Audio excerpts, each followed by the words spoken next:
social media can be a super daunting thing, especially for entrepreneurs who are just getting going or kind of pre-launch.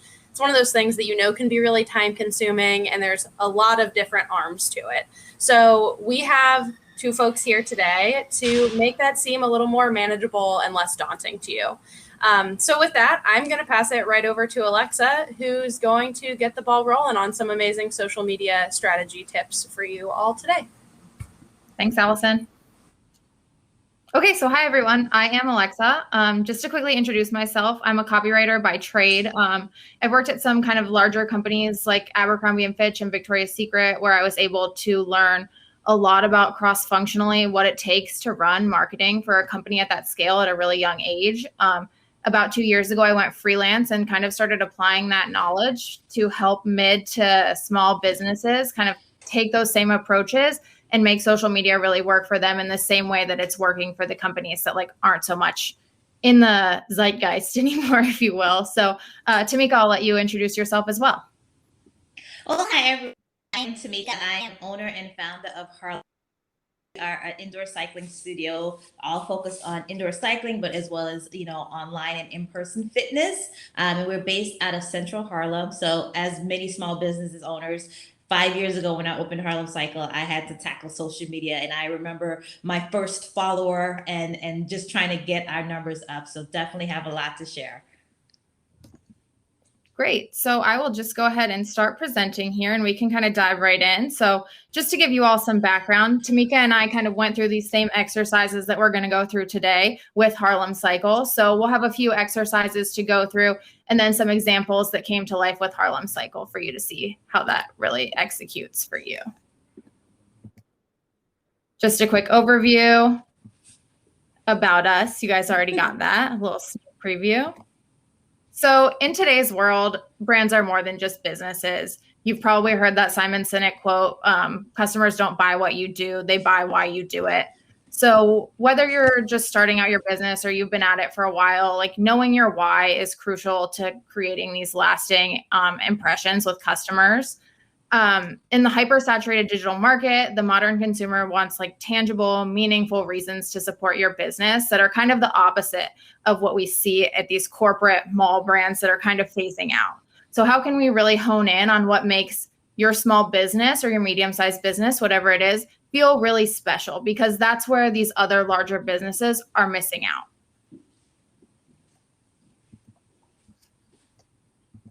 So we'll dive right into this first exercise. It's going to be called Know Your Why.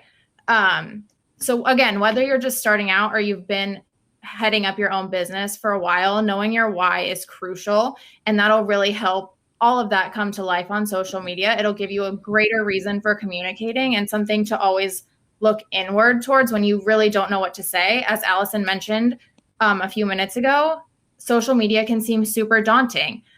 Thinking of something new to post every day, it's really hard. And it can seem overwhelming. And when you have this bigger reason for communicating, that's not just oh, I have to get a post up, but why am I really doing this? What is my passion and why am I wanting to connect with people? That helps it come to life a lot. So in this first exercise here, I want you to take a few minutes to think about what sets your business apart and why you do the things that you do.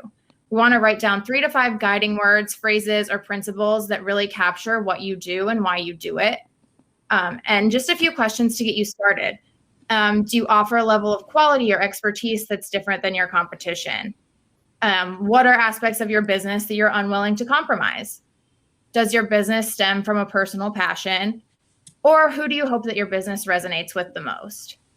And just to give you an example of what this might look like, Tamika, if you want to kind of talk about what we went through with Harlem Cycle. Yeah, so absolutely. We went through the same exercise with Harlem Cycle and kind of really honed in on what our brand values were. And for us, it's under 3 pillars. The first being community.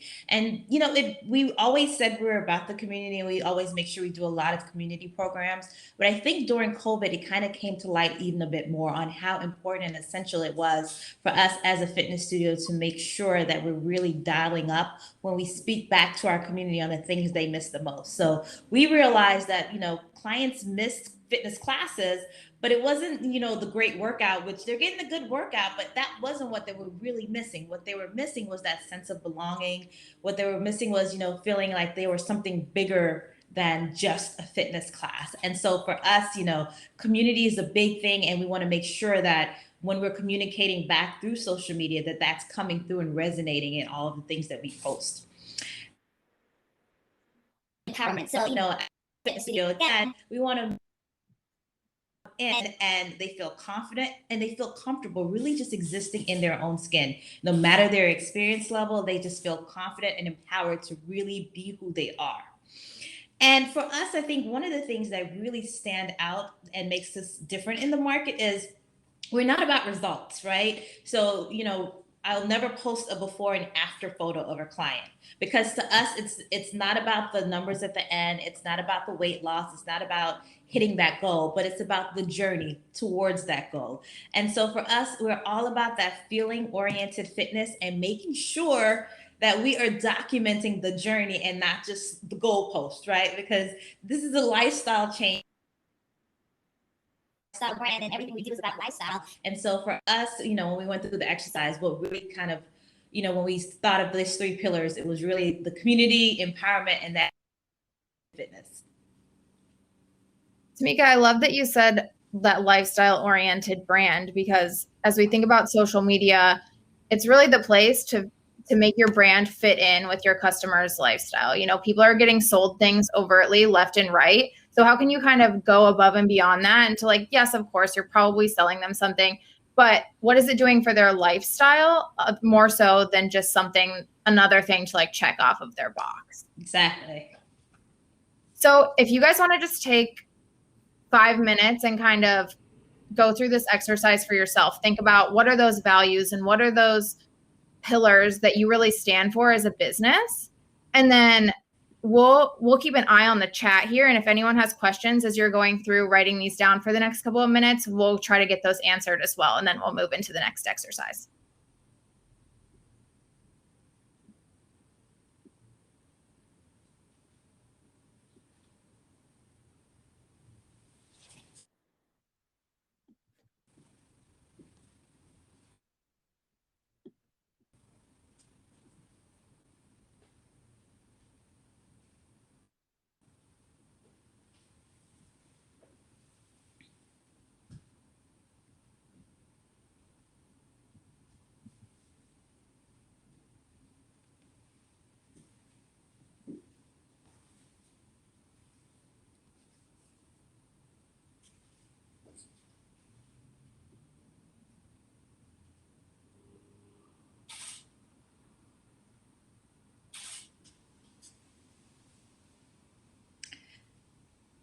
Just saw the question pop up. So no, I don't use Klaviyo for marketing. I've actually never heard of it, but it's something I'm going to Google after this.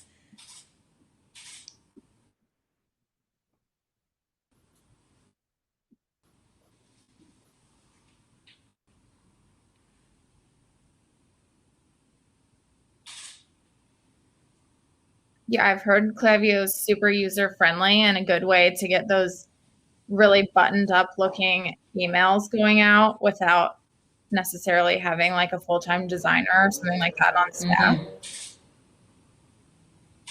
I got to look into it then. Yeah. Okay. So now that it's been a couple minutes, obviously feel free to keep diving deeper into this exercise long after this session. These are things that should always be evolving. And, social media is a really great place to look for feedback about what's working with your brand and what's not. You'll oftentimes find that something super surprising is what's performing the best. And we want to be agile with our social media strategy so that we're shifting constantly and consistently to keep up with what our users are connecting with. So keep checking in with these. Keep making sure these feel right in what you're doing and the way that you're communicating as well. So to take it a step further, what's most important when it comes to your brand, but what's the most important thing to your customer might even be more important. So how do you want them to feel when they're interacting with your brand? There's a list here that's kind of some starting points, but take a second to write down how you want your customers to feel when they look at your feed or book a service or buy a product from your business. These are just examples, but but we're kind of going to merge the two here of your brand values and principles and how you want your customers to feel, and use that to create your feed for some consistent storytelling. So we have some examples from Harlem Cycle. Yeah, so for us, those examples were, I want you, when you look at our social media, I want you to feel confident that you can do anything in any of our classes. I want you to feel empowered that this is your class and you can come in as you are and leave your best self. And I want you to know that it's fun, right? I want you to come onto our page and be like, I'm fine when I come to this place. And again, comfortable being who you are. But also, I want you to feel that you're part of our studio. So not just someone who's coming in and just going back out, but that we're here for you and you want to be a part of this. So we're all involved as far as your fitness journey and we're all in it together. Awesome. So yeah, again, some starter words here. Do you want people to feel inspired? Is it super important to you to communicate your ethical business practices, adventurous, conscientious? Across the board, there's a million ways you can make your customer feel. But which ones do you think are most important to you? And just take a couple minutes to write those down.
Okay, cool. So hopefully you've thought about that a little bit and you can, again, keep thinking about it. But now we're going to kind of start putting it into practice. Now that we've covered these kind of high level ideas, how can we make this into something that's tangible for you to really use and make your day-to-day life easier? And that's through your content pillars, or the buckets of content ideas that you can use to keep your social media content flowing regularly and consistently.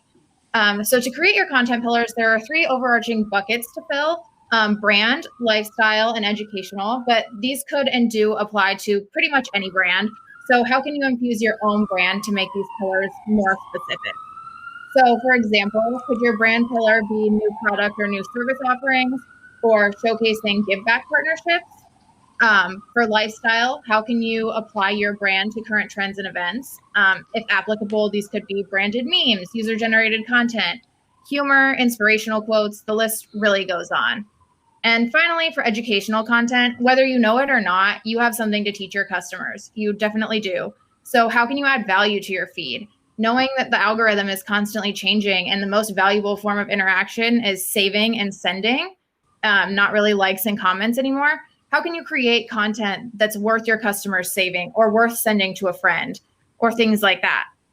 So to wrap it up, we want to make sure your content is functioning in a way that helps your customer feel how you want them to and is helpful to them, while still staying true to the reason that you're doing it all. For example, if you wanted your customer to feel inspired, you might prioritize making inspirational quotes or imagery a heavier part of your feed. While if you want them to feel confident, you might work in testimonials or supporting statistics about your product or something like that. So once you have the content pillars established, we'll kind of take it a step further by brainstorming some quick post ideas that just fall into each of those categories, so that on a day when you wake up and you're like, man, I really just don't know what to post, you already have this list done and you can just kind of plug it in and you're ready to go.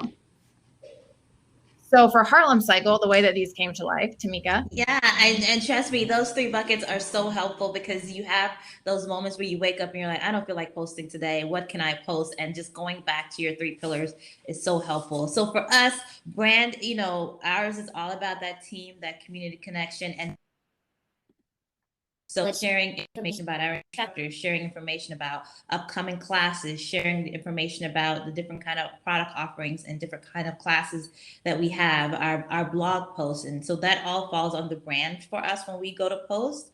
For lifestyle, so again, part of our story is it's all about that journey. And not the finished post. So we always like to share a little bit of humor because it also showcases who we are as a brand, but it brings out kind of that sense of humor and makes us more fun. And so we always post humor memes that kind of highlight the journey under our lifestyle section. And, like this one that we're showing here is like, everyone does this. The moment you wake up, you poke your belly out, you look at yourself in the mirror, you start judging, and no one asks you to do that. It's just something that we all do. So we always make sure it's something relatable, something humorous, something funny.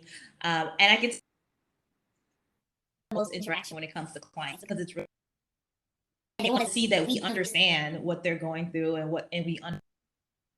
So, humor memes work a lot work the best for us when it comes to lifestyle posts. But also our playlists. We're known for our music. And that's why people come to us and they want to hear what we're listening to. So we'll post links to our playlist as far as, and then like what's hot in case they don't know a song. Here's the latest artist that's out there, as well as current events. We also feature things in the community, what's going on when it comes towards fitness, and we try to make them as funny as possible. So we'll make fun of something that's happening out there.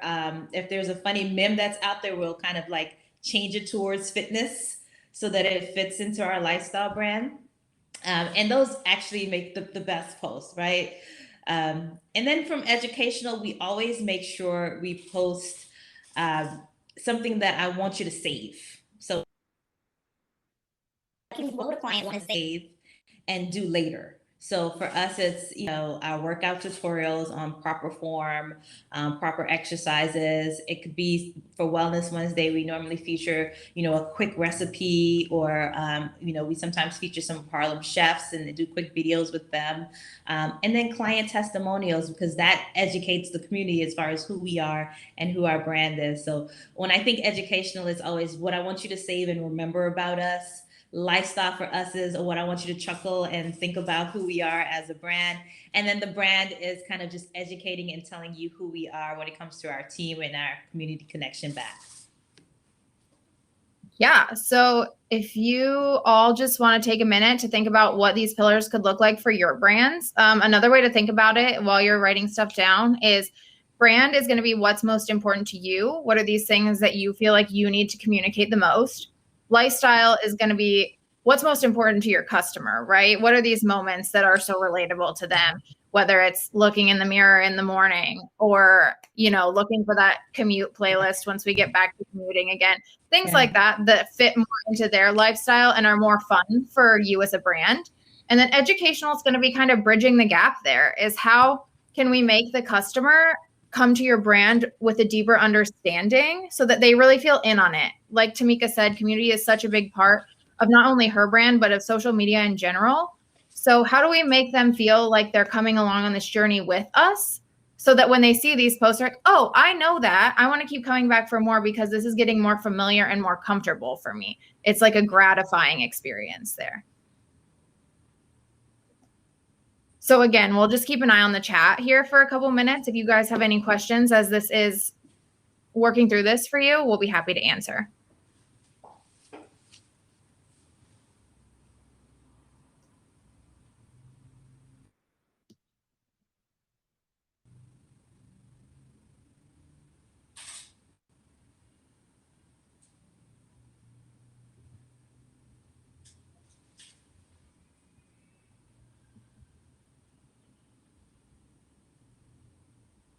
And then if you have already thought of your pillars and you do want to start brainstorming those lists of ideas, as you kind of see listed out here on the bottom of the screen.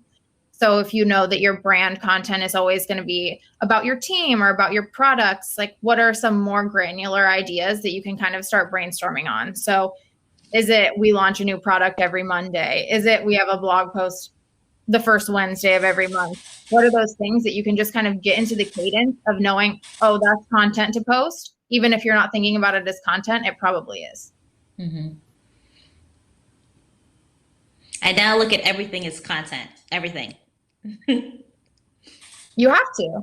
And Yeah. I mean, why not? You're doing all of this work behind the scenes to make your business run. You have all of this knowledge. Share it. Put it into content that people can kind of start to understand where you're coming from. And you know a lot. As a business owner, you all know a lot that can be broken out into bite-sized pieces, one post at a time. So let's say you have a large business practice idea. Maybe it's like your product sourcing. You could probably break that out into 10 individual posts that are all one bite-sized piece of information. For people who don't know something like this, for you, it seems super obvious, but for your customer, it might not be. So taking the time to explain it, they probably will really like. Yeah. Let's see, a couple of questions. Do you recommend that educational is always a pillar, or are you saying to come up with our own pillars? So from what I found, brand, lifestyle, and educational are 3 content pillars that pretty much apply and can apply to any brand. If you have additional that you feel like would work for your brand, I think that that's great. But these are like some good starting points. You can always find a way to apply your own brand's voice and vision to these 3 buckets. And then how do you leverage social media to create hype pre-launch? So I think that a really key thing there is engagement. You're going to want to plan ahead, and we'll get to that in a minute. The more planful you can be with social media, the better, and the more intentional, the better. So I think like a lot of people have the mindset that if you build it, they will come in terms of social media, which just isn't true. Like you really, right. You really have to put in a little bit of finding that community, you know, it's not really, you know, I'm sure on Instagram, we've all been victim to like getting spam liked by some company that seems like super sketchy. And we're like, what is that? But you know, it's more about finding the people who you can like their posts and they're going to be really excited about it and not like sketched out because you like spam liked a bunch of their posts. So whether it's DMing or just like following for follow, those people that you feel like are going to be really meaningful and not just liking for the sake of liking, but really thinking about who are these people? Why am I liking this, etc. Yeah. And I just wanted to add to, you know, I think one of the things that we forget as business owners is you have to use social media. You have to really talk to people and connect back with them. So you, instead of just going down and liking 20 pictures, you got to strategically like 1 or 2 pictures today, and add a comment to a post that's thoughtful and meaningful. Something happens in a client's life, reach out in their DMs and send a congratulations. Like you have to actually talk to them and treat them as humans and be social with it and use it for what it really is supposed to. It's supposed to be a way of us connecting and not just going in and trying to see how many people can follow us. But yeah, just back to the question as far as how to gain that for pre-launch, it's, you know, feel free to, yeah, if someone likes you put up a countdown or you put up something announcing a pre-launch, those people that liked it, give them more information, reach, hey, you know, I just want to give you all the details. Let us know if you have any more questions. But don't sell it to them. Just, you know, let them know that you're thoughtfully thinking of ways to, you know, to engage with them. So ask them if they need any help and ask them if they need any more details, and try to take all the salesmanship out of social media. It's hard to, but people come to social media as a way to relax and unwind. And when you start selling to them, they see you as spam. Absolutely. And I see a bunch more questions coming in here in the chat and in the Q&A. Let's just go through this final exercise and then we'll have probably about 10 minutes left over, and Tamika and I can run through all of these questions and make sure that they all get answered before the session's over. So for our final exercise, which isn't really as much of an exercise as a tool for you guys to use in your own business, implementing it into a calendar. So now that you have your pillars and your ideas all brainstormed, it's time to use them to make your life as a business owner a little bit easier. At the beginning of each month or quarter, if you really want to get ahead, I love to do this for quarters or 6 months at a time and just like have it off of my mental plate. You're going to map out your entire month of content, making sure to get a balance of each of your pillars. You know, if some months skew more heavily towards one pillar versus another, no big deal. No need to overthink it. It's social media, and this at the end of the day is a tool to make your life easier and make your social media work harder for you instead of you working harder for it.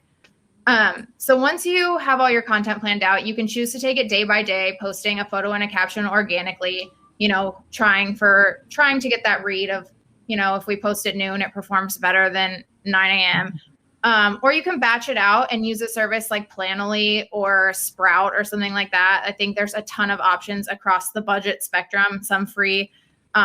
Obviously, you can get more features depending on what you want.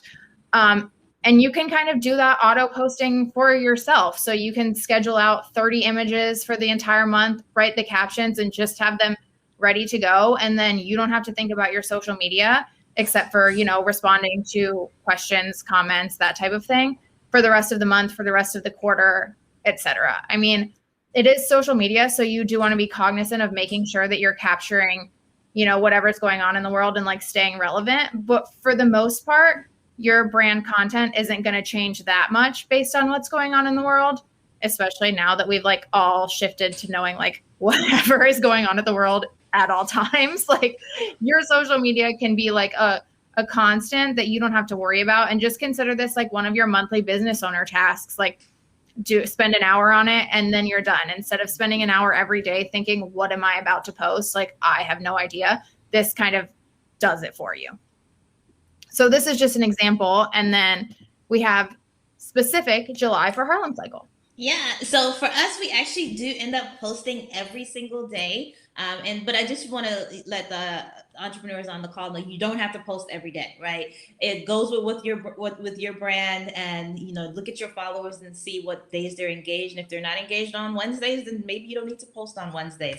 We just happen to usually post every day because we have enough content to post every day. So don't get overwhelmed with this calendar. But this is kind of how we play out. So Wellness Wednesday, we want to own that hashtag. So we're always doing something on a Wednesday. We change up that content. It's always a wellness themed thing, but it may not be just an overall breakdown of a fitness thing. It may be our recipe. It may be a blog. Like it may be something that goes that skews. Also on Wellness Wednesday, it's always under our educational bucket. It could be 3 or 4 different kinds of posts. And so this is great to have it laid out like this. So on Wednesday, I don't have to think. I know there's 3 kinds of posts I can post today. It could be a workout format, it could be a recipe, it could be this. And it's just so much easier and takes kind of the pressure off always trying to come up with something new. And the same, so like on Sundays, we post our weekly schedule. It's informational. It tells you who our brand is. It tells you more about our classes. And it kind of speaks to who we are as a studio. Happens every Sunday, so it's really great. But then, as Alexa said, if there's something that happened in the news, if there's a funny meme out there, we jump on it immediately so that we can be in the conversation with everyone else as it's top of mind. So this is just our guideline for what we can post. But sometimes I've posted 2 or 3 times a day just because something happened and we wanted to be in the conversation, or we found a really, really funny meme that just had to be out there and we wanted to get it out there in front of our clients. But we this is a great format for how we post. Yeah. And I think you mentioning you don't need to feel pressured to post every day. But likely if you're feeling that pressure, it's because you're thinking of it every day in the moment. Whereas if you really sit down and take an hour and think about 30 things to post, I think that you would all be surprised at the ideas that you can come up with. Yeah. And kind of keep coming as your business keeps evolving. And to kind of build onto that, if you are using one of those apps to kind of batch out your content and schedule in advance, it will start giving you tips and learning, and making recommendations for when you should post and like what type of hashtags you should be using. So those are some things that you can use to work in your favor. No matter what your budget is. I think like a lot of people have the idea that these tools are like prohibitively expensive or not for me because I'm not a social media specialist, but they have a lot of very approachable and intuitive tools out there that you can use to your advantage with like very little social media knowledge for sure. Yeah. The batching process is so all of our like workout, taking images and pictures of these different because I knew that we were going to put this out. We've already done it. So the pressure's off when it comes to creating that. Yeah, that's an amazing example. And like I said, a month at a time is great. A quarter at a time, if you can swing it, amazing. The more you can do in advance, the less you have to do later, which we all want, right? Right. So this is just our final contact us. If anything comes up in the next couple of days, you all have any questions, please feel free to email us. We're happy to answer any questions. Either of us, both of us together, whatever you want. And now I'm just going to go through all these comments and make sure that we get to all of them. And if you continue to have questions, type them in and we'll try to get to them all in the next 10 minutes here. So I think we left off on, do you have any ideas for the e-commerce space? To be very honest, I'm over posting outfits. Yeah, so the e-commerce space it's tough to come up with new things. You want to think about the end benefit for your customer instead of just thinking about your product. So it sounds like maybe selling clothing. You want to think about like what events are coming up that people are going to be wearing things to, what like lifestyle moments are happening. You know, like, can you make a packing list for your summer vacation, a summer vacation packing list, or, you know, 4th of July is coming up. Like, here's the outfits you need, and make it a little bit more lifestyle oriented and a little less how to. I think that will come off as more authentic from a lifestyle perspective and less salesy. And moving to the next one. I have a candle company. My niche is PTSD depression, and I would like to make my posts not so heavy and add some funny, lighthearted posts. Any ideas? I think humor memes are a great way to go about this. I know it's probably feels like a sensitive subject, but I follow as a business owner, I follow a lot of anxiety accounts. So having those relatable moments that kind of signal to you that you're not in this alone, you know, and we can kind of make light of it. Not that there's anything to make light of, but, you know, again, people are coming to social media for that escape and relaxation. How can we make them feel more comfortable in their own skin, more comfortable with whatever they're going through? And then in turn, they'll be like, oh, this company really gets me. So I'd rather buy from them than anyone else. Like, they're making me feel seen. So I'm willing to spend the money there. Yeah, and I mean, it's that is tricky because you also, you know, don't want to make people think that you're making fun of situations. I mean, even as a fitness studio, we have the same thing where we want to make sure that we're always making sure people realize that we are about health and wellness, and that, you know, our goal is to make you as healthy as possible, no matter what that means. But we also know that, you know, people are at home eating a donut while watching a workout. So let's talk about it. Like, let's be real people and real humans when it comes to stuff like that. So it's just, I think it's more of finding that thin line of relatability for everyone. Yeah, and as we kind of touched on at the beginning, I think a lot of where larger corporations fall flat is kind of losing that human factor. So kind of acknowledging, you know, that none of us have all of this figured out is a really good place to start. You don't have to be the solution to all of your customers' problems, and like acknowledging we're all in this together, we're here with you, is a great place to come from. So moving to the next question, how often do you recommend posting calls to action for your product or service? I don't want to sound too silly, but also I'm running a business. That's a great question. I think you want to ask yourself, like, when it feels natural. You know, if you're posting a humor meme, probably don't post a call to action. But if you're posting something that has your product in it, like pretty featured, I think it's okay. You'll kind of get a gauge for like what feels natural. But like, if you have a caption that feels more conversational or like funny or relatable, I would say, not that you would be ruining it, but don't switch the focus then onto selling things. Either make the focus of your post fully relatability or like fully product focused, I feel is a good rule of thumb. And I wouldn't put a call to action every day. You don't want people following and like feeling pressured. Yeah, no, absolutely. I mean, it is a struggle. I totally understand, because anytime I post something, like, I want to at the end say, and now book a class. But it's all about kind of because you want them to stay engaged on your social media and come in here. And truthfully, they'll automatically book a class because they just like your brand and like you as a person before you telling them to buy. So think of it as that way. Like people will naturally buy it once they start liking the brand. So you want them to like you first, or you be like, buy, buy, buy. But I totally understand. Every time I post, I want to be like, and now book your class, buy this, buy that, because I need to book some classes. Yeah, I think you think of it as like a long game thing, right? You're not just like looking for them to close the sale right away. I mean, that's nice when that does happen, but social media is more about building loyalty and a community that's going to last and they're going to keep buying from you, rather than, you know, they buy from you once and then like hit unfollow or something like that. Absolutely.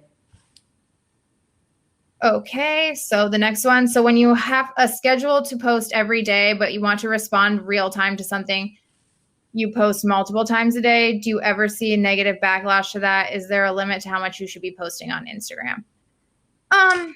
Yeah, so I think the tricky part with batching out is you do have to be cognizant of like checking in every day and making sure you're responding to DMs, comments, etc. And like Tamika said, staying relevant to whatever memes are of the moment and leaving kind of that space for things to come up last minute. But there's a balance, you know. Once you have most of the work done, it'll feel less daunting to hop on a Wednesday and be like, oh, we really like this meme. We want to get in on this versus having to do that every single day. And as far as like a limit goes to posting on Instagram, I think like cut it off if you're not getting any engagement. You know, if you usually get X number of likes per post and you've posted for the third time that day and that post got 0 likes, like use that as the cue to pull back maybe. And so I use it's also it gives you a lot of data, right? So if you post 3 posts today and one of them got 300 likes, one of them got 50, and one of them got 1, take that one back down. It's didn't do anything for you. Maybe it was the timing, maybe it was something else, maybe you use it a week from now. Like take it down and repost at a time that worked best for you. There is no limit to how many times you can post a day, but look at your audience and let them tell you. They'll tell you if it's just too much and it's no engagement. Yeah, absolutely. Okay, a couple more questions here. How do you handle cultural moments that are challenging? Do you recommend addressing directly from your channel or allowing other voices to share, but you don't want to be silent? Yeah, I think this goes back to your brand pillars. There are going to be some brands where it feels more natural to just transparently hop on and address whatever's going on. And there are going to be times when you use your Instagram mostly for sales and it seems performative to hop on and try to make a comment about something cultural that's happening. And social media is a great place to lift up other voices. If you don't necessarily know what you should be saying, there's probably someone who does that you should be sharing from rather than making something up. That's usually my rule of thumb. If you don't know what you should be saying, probably look to someone who does. Yeah. I mean, there are some social issues that I would say, but I might use someone else's voice because they in a better way than I ever could. And so, you know, that's one of the things you also have to be mindful to when you're batching. So if something happens out there in the world and what you have planned may seem insensitive to the rest of the world, you have to go in and take it down. Like you have to be mindful of what's going on in the news, what's going on in society, and making sure that you're conscious of how that post will be perceived at that time. So, you know, just one watch out for batching is you do have to be mindful of changes in our world. And so there's been times where, you know, I emotionally couldn't get the post together, but I found someone who did, and they said it as great and articulate, and it something I would have wanted to say, and I just shared it with our followers, and they appreciate it that way. Yeah. Sharing. I mean, social media is a place for sharing. So if you don't know what to say, find things that are resonating with you and share those. Okay. Maybe one final question here. How do you manage all the platforms? TikTok, Instagram, Facebook, Twitter. What? How do you prioritize? Fantastic question.